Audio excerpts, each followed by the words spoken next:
மக்களே, ரொம்ப நாள் கழிச்சு ஒரு லாங் வீடியோ போடுறேன். ஸோ இன்னைக்கான வீடியோவில் என்ன பார்க்க போகிறோம் அப்படின்னா, நானே என் ஃப்ரெண்ட்ஸ் எல்லாம் சேர்ந்து இன்னைக்கு ஈவினிங் ஷோ வந்து கூலி படத்துக்கு போயிருந்தோம். ரொம்ப நாள் கழிச்சு. ஸோ ஃப்ரெண்ட்ஸ் மீட்டப் மாதிரி பண்ணலான்னு சொல்லிட்டு ஒரு 10 பேராக சேர்ந்து கூலி படத்துக்கு போயிருந்தோம். வாழ்த்துக்கிறேன். ஸோ இந்த வீடியோவில் நான் என்ன பண்ண போகிறேன்னா, ஸ்பாயிலர் இல்லாமல் மூவி ரிவ்யூவில் இப்போ சொல்லுற மூவி ரிவ்யூவில் என்னோட வியூவர் எக்ஸ்பீரியன்ஸ் எப்படின்னு சொல்லிட்டு முடிஞ்ச அளவுக்கு இல்லை, ஸ்பாயிலரே இல்லாமல் நான் வந்து சொல்ல பார்க்குறேன். ஸோ வீடியோ ஃபுல்லாக பாருங்கள். இங்க என்ன நடக்குது? நீ தான் நடக்கிற. எதுக்குடா பக்கெட்ட தண்ணி அப்படின்ற மாதிரி, எதுக்குடா இந்த படத்துக்கு அமீர்கானு அப்படின்ற ஒரு சீன்லாம் நல்லா தான் இருக்கு. இந்த இன்ட்ரோ அதெல்லாம் ஓரளவுக்கு நல்லா தான் இருக்கு, பிஜிஎம்லாம். ஆனா எதுக்கு வந்தாப்புலன்னே தெரியல. தாகா வரப்போறாரு, தாகா வந்து ரிசீவ் பண்ணணும், இப்படிலாம் பில்டப் பண்றத பார்த்து தலைவன் வந்தா சும்மா எல்லாரையும் தோறோட போறான் அப்படிலாம் நினைச்சிருந்தா ஆள் வந்து இன்னொரு பீடி கட்டு குடியா ஊருக்கு எதுன்னு போறான் அப்படின்ட்டு அவள் வந்தாப்புல பீடி கட்டு வாங்கி போனப்பல போயிட்டு வர காட்டாண்டு ஒரு என்ட்ரி சீன்லாம் நல்லா இருக்கு. பட் ஒரு லாஜிக்கலா யோசிச்சா எதுக்கு வந்தாப்புல அவ்வளவு தூரம் மெக்சிகோல இருந்து கால் வந்து என்ன பண்ணாப்புல, எதுக்கு வந்தாப்புல அவனுமே இல்லாம வந்து யாராவே சுட்டுட்டு சுட வேண்டிய ஆளை வந்து கை கொடுத்து சால்வ் ஆகிக்கலான்னு போயிட்டாப்புல. அது ஒரு மாதிரி அவர் கொடுத்த பில்டப்புக்கும் அவர் பண்ண செயலுக்கும் வந்து ஆளை பார்த்து பயங்கரமா இருக்க, தம்மி பிசா இருக்கேடா. நாகர்ஜுன சாவு சொல்லுவாப்புல என்னன்னா, ஒருத்தன் வருவான் வந்து ஒன்னு என்ன பண்ணுவான் பாரு. நான் இப்ப செய்ய போற காரியத்தை பார்த்து நீங்களே ஆடி போயிருவீங்க, அசந்து போயிருவீங்க. எல்லா மூவிலயும் ஒரு கேரக்டர் இருக்கும். இந்த கேரக்டர்லாம் இந்த மூவியே ஒரு மாதிரி மொக்கையாயிட்டு இருக்கும்டா அப்படின்ற மாதிரி. இந்த படத்துல அது மாதிரி எந்த கேரக்டர்னா ஷோபின் கேரக்டர் தான் சொல்லுவேன். ஏன்னா எல்லாருமே அக்செப்ட் பண்ணிப்பானுங்க. இந்த கேரக்டர்லாம் இந்த படமே ஓரளவுக்கு கொஞ்சம் டவுன் ஆயிருக்குன்னு சொல்லலாம். சும்மா ஒரு வர சீன் எல்லாமே நம்ம பார்க்கும்போது ஆக்சுவலா நாகர்ஜுனா தான் இதுல மெயின் இல்லை. ஆனா அப்புறம் விடவே அவரு வர சீன்லாம் கூட நிறைய பேருக்கு ஒரு மாதிரி நார்மலா இருக்கு. பட் அவரை விட இவர் மாதிரி அந்த பீக் வில்லன்னு சொல்லுவாங்கல்ல, ஆளை இன்டர்வெலுக்கு முன்னாடி ஆளை புதைச்சிடுறாங்க. நடுவில் அப்படியே அண்டர்டேக்கர் மாதிரி ஏந்து வராப்புல. அந்த சீனுக்கெல்லாம் அவ்வளவுதான் வேற லெவலா இருந்துச்சு. அந்த சீன்லாம் அவரு ஆக்டிங்க, அவரோட டைலாக் டெலிவரி, அவர் கண்ணுலே நடிக்கிறாரு. அந்த கண்ணுலே வில்லன்னு பண்ணுவாங்கல்ல, அந்த ஒரு கரெக்டான வேர்டு வரலடா.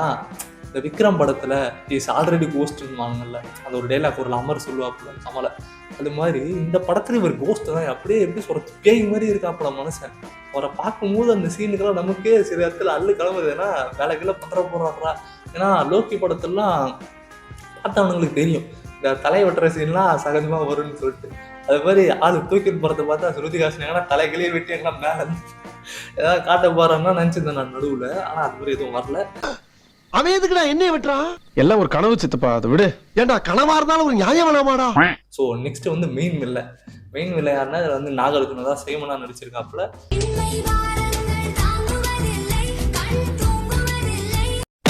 பட் சைமன் கேரக்டர் பத்தி சொல்லணும்னா ஒரே வரல வந்து ஸ்வேகா இருக்காப்புல, மாசா அதெல்லாம் இருக்காப்புல.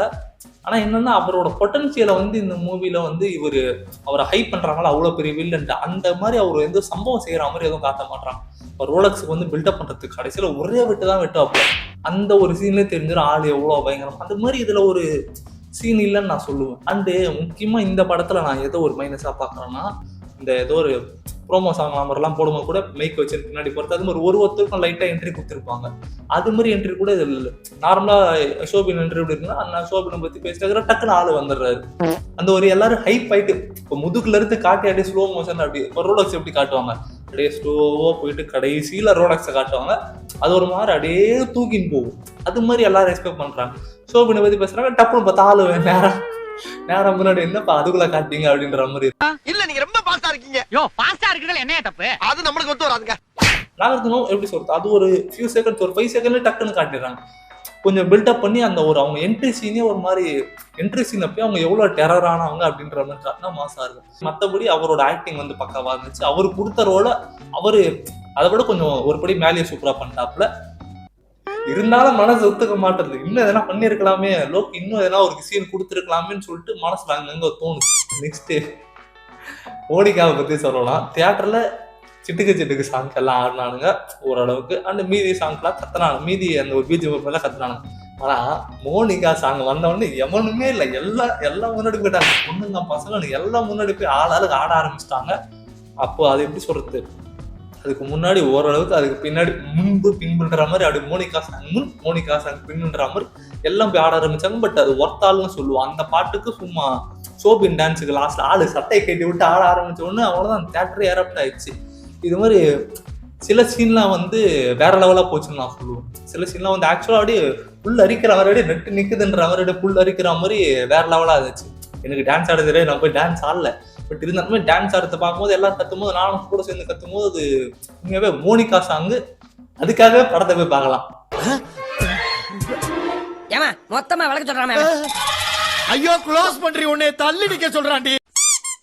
அந்த ஸ்ருதிஹாசனை பத்தி சொல்லணும். என்ன அவங்க கேரக்டர் வந்து எப்படி சொல்றது, மோஸ்டா அவங்க இந்த ஹீரோயினா மோஸ்டா நடிப்பாங்க. பட் இதுல வந்து டோட்டலா டிஃப்ரெண்ட். இதுல வந்து அவங்க சிரிக்கிற சீனே இல்லை. படம் முழுக்க அவங்களுக்கு சிரிக்க ஒண்ணு அழுகுற சீன் இல்லை முறைக்கிற சீன் அப்படிதான் வருது, தவிர சிரிக்கிற சீன் இல்லை. பட் என்னன்னா ஒரு லாஜிக்கா கொஞ்சமாச்சு இருக்கணும். தப்பிச்சு வரும்போது யாரா இருந்தாலும் என்ன பண்ணுவாங்க, எப்படின்னா போயிட்டு இப்போ வில்லன் கிட்ட தப்பிச்சு வராங்கன்னா தலைவர்கிட்ட போயிடணும், இல்லை எங்கன்னா சேஃபா இருக்கணும். ரோட்டுகள்ல உட்காந்து இருக்கு சார் சூப்பர் சேஸ் பண்ண வரும்போது எல்லாருக்குமே தெரியும். ஜன்னல்லாம் மூடிட்டு நான் சொல்றேன், நீங்க காட்டாதான் சொல்றேன், என்னடா ஜன்னல் காத்து வாங்கிட்டு போறீங்க. இந்த ஏதோ ஒரு படத்துல வருமேடா, கில்லி படமா என்ன படம், அவங்க தனலட்சுமி போடாருன்னா சாவர நேரத்துல கூட உனக்கு விண்டோ சீட்டு தேவையா, அங்க போய் உட்காந்து மாட்டிக்கிறேன்ற மாதிரி அந்த நேரத்துல கூட காத்து வாங்கி காத்தோட போனோன்ட்டு எல்லா ஜன்னலையும் அவங்க பாட்டுக்கு அந்த விண்டோவை திறந்து வச்சு அவங்க பாட்டுக்கு போயின்னு இருப்பாங்க. தலைவர் உள்ள போந்து அவ்வளவுதான். அந்த அடுத்த கேரக்டர் பத்தி சொல்லணும்னா, இந்த கேரக்டர் யார் என்னெல்லாம் சொல்ல மாட்டேன். ஆனா படம் பார்க்கும்போது உங்களுக்கு புரியும். ஒரு மாதிரி தம்பி மாதிரி இப்படியே ஒரு ஃபர்ஸ்ட் ஹாஃப்ல இப்படியே இருக்கும். திடீர்னு செகண்ட் ஹாஃப்ல யாருமே எதிர்பார்க்காத நேரத்துல என்னடா இவங்க அப்படின்ற மாதிரி ஒரு மாதிரி மாசான கேரக்டர் ஆயிடும். அது என்ன கேரக்டர் நான் ரிவீல் பண்ண போறது இல்லை, அது உங்களுக்கு படம் பார்க்கும்போது புரியும். ஆனா அந்த கேரக்டர் வில்லன் சாகும் போது பெருசா உலகத்துல எல்லாம் அமைதி. நாகார்ஜுன போடுதல் கூட எல்லாம் அமைதியாக தான் இருந்தாங்க.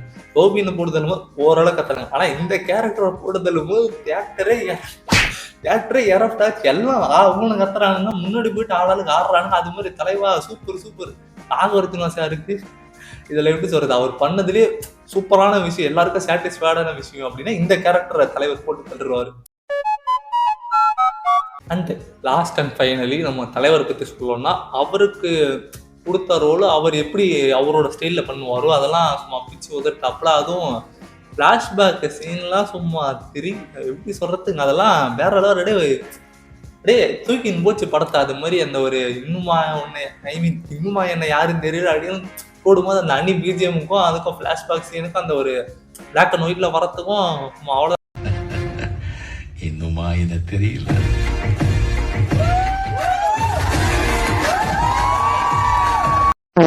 அது இன்டர்வல்ல போட்டுருந்தானுங்கன்னா அவ்வளவுதான். இன்டர்வல்ல போய் ஆளாளுக்கு ஒரு மாதிரி அப்படியே பிரிச்சிருப்பானுங்க. அது இன்டர்வல்ல படம் கொஞ்சம் தாண்டி வந்துச்சு, இன்டர்வல் தாண்டி போட்டாங்க. அது இன்டர்வல்ல போட்டிருந்தோம்னா நீதான்டா. பட் என்னன்னா லியோ படத்துல ரொம்ப அவ்வளவு நேரம் பிளாஷ்பேக் ஏன்டா எடுத்தீங்கன்னாங்க, இதுல பிளாஷ்பேக் ஏன்டா 5 நிமிஷம் போட்டீங்க, இன்னும் கொஞ்சம் நேரம் போட்டுருக்காங்க மாதிரி பிளாஷ்பேக் சீன்ஸ்லாம் சும்மா வேற லெவலா இருந்துச்சு. மூவியோட மெயின் நான் சொல்லணும்னா பிளாஷ்பேக் சீன் தான். ஏன்னா ஒரு மாதிரி அப்படி இது ஒரு மாதிரி போயிருந்தது அந்த செகண்ட் ஹாஃப்ல. டக்குன்னு அந்த பிளாஷ்பேக் சீன் வந்தோடனே தான் அப்படியே தியேட்டரை எரப்டாச்சு. அது முக்கியமா ஓப்பனாக சொல்லணும் அப்படின்னா, ஒரு ஃபைட் சீன்ல ஒரு பாட்டு வருது. அது என்ன பாட்டுன்னு இப்போ வரைக்கும் எனக்கும் தெரியல, எத்தனை பேருக்கு தெரியும். ஏதோ பச்சையை பாசிக்கிட்டதுன்ட்டு வார்த்தை வந்துச்சு அதுல. அது என் ஃப்ரெண்ட்ஸு கிட்ட கேட்டாரு என்னடா பாட்டு அது அப்படின்னு கேட்டா எவனுக்குமே தெரியல. அது ஒரு ஃபைட் சீன்ல அந்த பாட்டு வருது. தியேட்டரே அமைதியா இருக்கணும்டா. ஃபைட் சீனுக்கு இது வரைக்கும் நான் பார்த்ததுல தலைவர் ஃபைட் சீனுக்கு தியேட்டரே அமைதியா இருக்கானுங்க. மீதி சீனுங்களாம் கூட கத்துறாங்க. அது என்ன முக்கியமா ஆல்ரெடி சொன்னல, ஒரு சீனை வந்து அந்த பிஜிஎம் தான் எலிவேட் பண்ணுப்போம் அந்த மியூசிக்னு சொல்லிட்டு. அது மாதிரி அந்த இடத்துல வேற எதுனா பவர் ஹவுஸ் பாட்டு புதுசால எதுவோடைய பவர் ஹவுஸ் பாட்டே போட்டிருந்தாவே அந்த சீனுக்கு சும்மா வேற லெவல்ல போயிருக்கும். பட் அந்த சீன்ல அந்த பாட்டு போட்டு கொஞ்சம் அது ஆவரேஜ் ஆகிட்டாங்க. பட் அதே கொஞ்ச நேரம் கழிச்சு இன்னொரு சீன் வருது. அந்த சீனுக்கு கொக்கி பிஜிஎம், ஒரு பேர் என்னப்பா பேர் வந்து உபேந்திரா சார் என்ட்ரி அப்போ பிஜிஎம் வருது, குக்கி பிஜிஎம் ஆல்ரெடி தெரியும் அவர் பேர் இதுல குக்கின்னு சொல்லிட்டு. அவரு என்ட்ரி இருக்குல்ல, அந்த என்ட்ரி வந்து ஒரு பிஜிஎம் இந்த தாகதகதிமி தத்தித்தோம் அப்படின்ட்டு ஒரு பிஜிஎம் வருது. சும்மா தியேட்டரை எரப்ட் ஆச்சு அந்த சீனுக்குலாம். அவர் என்ட்ரிக்கு அண்ட் அமீர் கான் என்ட்ரியோட இவர் என்ட்ரிக்கெல்லாம் சும்மா எல்லாம் எந்த கத்துறாங்க. அண்ட் உண்மையாவே அது நல்லா இருந்துச்சு, ஒர்த்தாள்னு நான் சொல்லுவேன். அவருக்கு அந்த பிஜிஎம்முக்கும் அவரோட அந்த ஒரு தோற்றத்துக்கும் செம்மையா மேட்ச் ஆச்சு. அண்ட் அவருக்கு ஒரு ஃபைட் சீன் வருது, தலைவர் அவருக்கு இந்த ஃபைட் பண்ற மாதிரி. அதெல்லாம் சும்மா வேற லெவலா இருந்துச்சு. அந்த இடத்துல அணி அப்படியே தூக்கிட்டு போயிட்டாப்புல.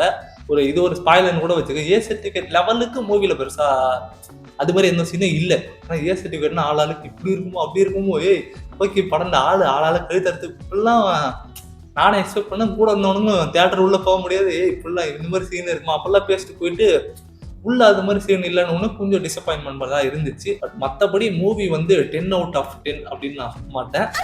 ஓரளவுக்கு என்னன்னா இந்த மூவில என்ன அப்படின்னா நான் என்ன சொல்லுவேன்னா, எல்லாருமே ரொம்ப எக்ஸ்பெக்டேஷனோட போனானுங்க. ஒன்று லோக்கி மூவின்றதுக்கு, இன்னொன்று ஏ சர்டிஃபிகேட்டு, இன்னொன்று வந்து நிறைய கேரக்டர்ஸ்.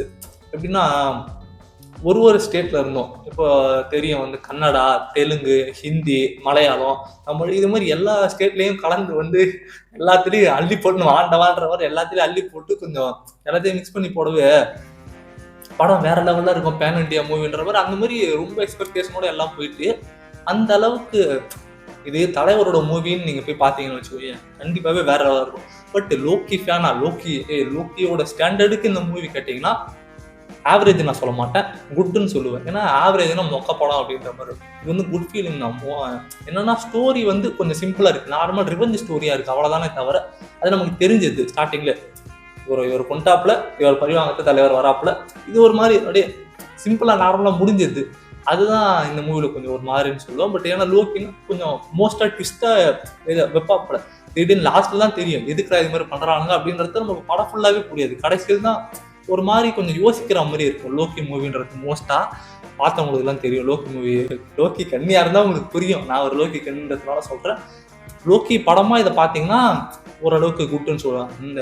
இந்த நல்ல படமே குட்டுன்றா அவரோட ஸ்டாண்டர்ட்ஸை பாருங்க. எக்ஸாம்பிளுக்கு சொல்லலாம், இப்போ நார்மலா கிரிக்கெட் எல்லாம் பார்ப்போம்ல, ஒருத்தன் 50 அடிச்சானா சூப்பர்ரா சமடா அப்படின்னு.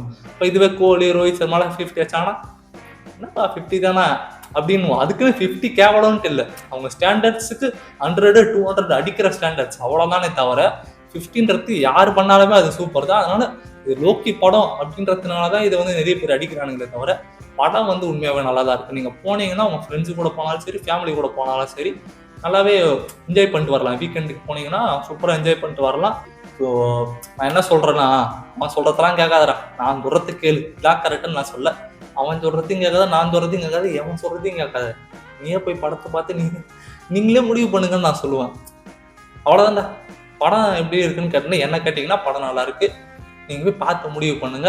அண்டு மூவி பார்த்தவங்க யாராச்சும் இந்த மூவி பத்தி நான் வந்து சொன்னல அஸ் அ ஃபேனா நான் சொன்னேன், இதுல வந்து ஏதாச்சும் டிஸ்அக்ரிமெண்ட் இருந்துச்சு, இதுல வந்து இந்த மாதிரி இந்த இடத்த தப்பா சொல்லிட்டா அப்படின்னா அப்புறம் வந்து என்கிட்ட சொல்லுங்க. நான் வந்து வீடியோல பேசும்போது என்ன ரியலைஸ் பண்ணாம இருக்கலாம், நீங்க கமெண்ட்ல சொல்லுங்க, நான் வந்து அதுக்கு கண்டிப்பா ரிப்ளை பண்ணுவேன். ஸோ காய்ஸ், இந்த வீடியோ உங்களுக்கு பிடிச்சிருக்க நம்புறேன். இந்த வீடியோ பிடிச்சிருந்த இந்த வீடியோக்கு ஒரு லைக் கொடுத்துருங்க. அண்ட் மறக்காம நம்ம சேனல் சப்ஸ்கிரைப் பண்ணி பக்கத்தில் இருக்க பெல் ஐக்கனை கிளிக் பண்ணி ஆன்ல வச்சுக்கோங்க. இதே மாதிரி மூவி ரிவ்யூ நெக்ஸ்ட் எப்போ, மூவி ரிவ்யூன்னு சொல்கிறேன், மூவி ரிவ்யூ இல்லை, என்னோட எப்படி சொல்றது, என்னோட எக்ஸ்பீரியன்ஸை ஷேர் பண்ணியிருக்கேன். ஸோ இது மாதிரி நெக்ஸ்ட் எப்போ நான் போய் பார்ப்பேன், என்ன மூவி வரும்னு தெரில. பட் நம்ம சேனல் வந்து கண்டிப்பாகவே இதுக்கு நெக்ஸ்ட் வந்து வேற ஏதாச்சும் ஒரு நல்ல வீடியோ வந்து கண்டிப்பாக போடுவேன். அந்த வீடியோ நோட்டிஃபிகேஷன் உங்களுக்கு வரணும். அண்ட் என்னோட வீடியோஸ் நீங்கள் தொடர்ந்து பார்க்கணுன்னா நம்ம சேனலை சப்ஸ்கிரைப் பண்ணி வச்சுக்கோங்க. ஸோ காய்ஸ், நெக்ஸ்ட் வீடியோவில் பார்க்கலாம். Until then, Tata, bye bye from Sam.